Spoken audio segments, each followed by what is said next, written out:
I've been in the television business for 11 years, which is a very long time. Not long by regular job standards, but at 35, people around here are beginning to call me seasoned. Seasoned, for those of you not in show business, is the worst insult you can call a woman. It means a cross between old, disagreeable, and only wears slacks. TV is a young man's game, like professional sports. And after 11 years, you're not the rookie. You're the old guy in the dugout talking about the old days and spitting in a tin can. The last part is the only part I actually do. Every pilot season, the trade papers all publish log lines of the upcoming pilots that are going to shoot. I now can see certain tropes getting recycled over and over. I'm not just referring to familiar characters you've come to expect on most shows. For example, boozy mother-in-law, candid black best friend, hyper-articulate child of dum-dums, and incomprehensible foreigner. I'm talking about premises for entire series that seem to get reused perennially. Much like my love for romantic comedies, I enjoy most television. I can only make this list because I have watched more TV than an angry 13-year-old child of divorce. The only thing I will not watch is reality television. Watch how we pick a singer. Watch how we turn this old crappy house into a cool new one. No, you do that. I don't need to see the process. I live the process. Let me relax. Here are the kinds of shows that networks seem to be clamoring for lately. Boy man must face the adult world. Carter can't keep a job. His girlfriend left him for smoking too much pot. His dog ran away because he never went outside. He high-fives his African-American roommate while they play Xbox. He lives in filth. He sometimes wears his pants inside out. This is the story of how he became the Attorney General of the United States. The staunch Oval Office dame.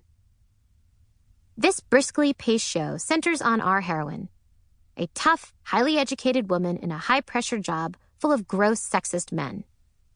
She is the very best person at her job, and she is so moral, she would send her own husband to the electric chair if he was found guilty of shoplifting. But she harbors a terrible, humiliating dark secret. She's dyslexic. And, in the world of this show, that could get her impeached.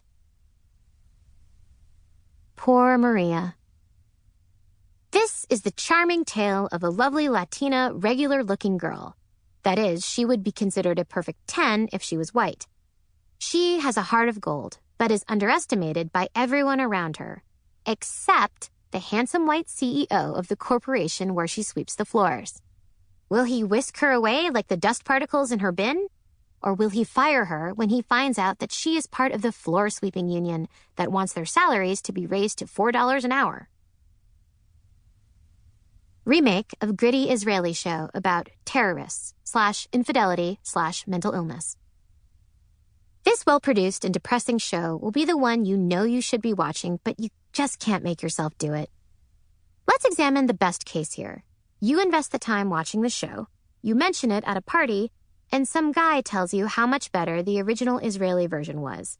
Ditto for British comedies about the workplace. Dad, Mom. You know that 38-year-old guy in your office who falls to pieces when his 70-year-old parents get a divorce? Then Dad moves in and has to learn internet dating? And son reverts to behavior he did when he was 10? No? Well, you're the only one, because there are usually 5 pilots about this very subject at any given time at every network. The Abandoned Spinster Club.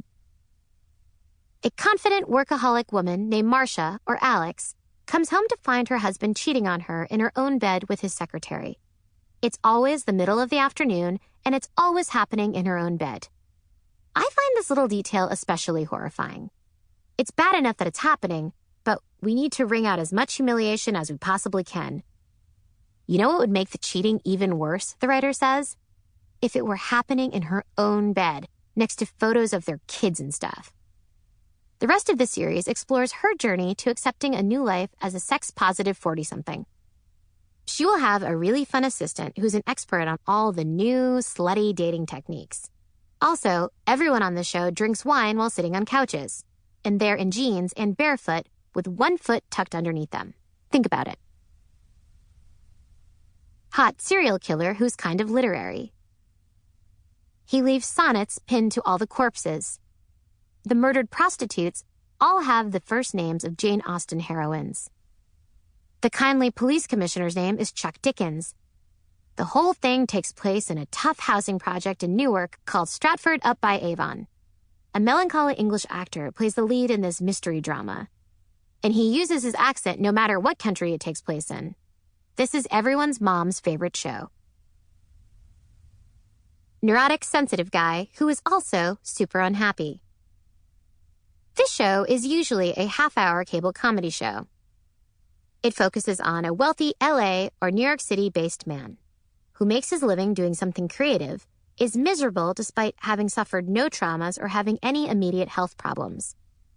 If there are kids, they are only invoked to interfere with sex life. The pilot will always involve a children's birthday party with a bouncy house, or a clown who breaks character when not around the kids. Deemed brilliant and hilarious, this show usually has no jokes. Superhero before. You know that famous superhero with his own franchise of blockbuster movies? He's great, isn't he? Wouldn't you like to know what he was like when he was a kid, way before his cool powers took effect? No? Okay, how about what his mom and dad were like?